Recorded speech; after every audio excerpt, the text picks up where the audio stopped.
All right, take a look at that smoker right there. There's not really a great place for it on our little screened-in porch area.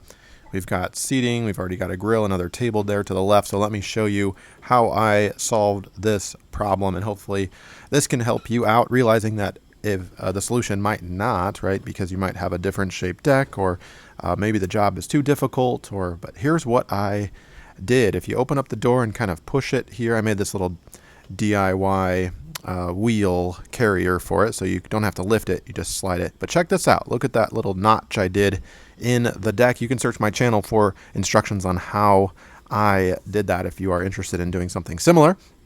But we just kind of slide it up over, there's a small little bump there, and I had of course measured the notch in the deck so that this particular smoker would fit and include the handles and whatnot. But look at that.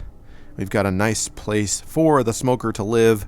Yes, I keep it out here during the rain, during the snow, and definitely solved my problem, and I wanted to share it with you. Thanks so much. Hopefully this has helped you out.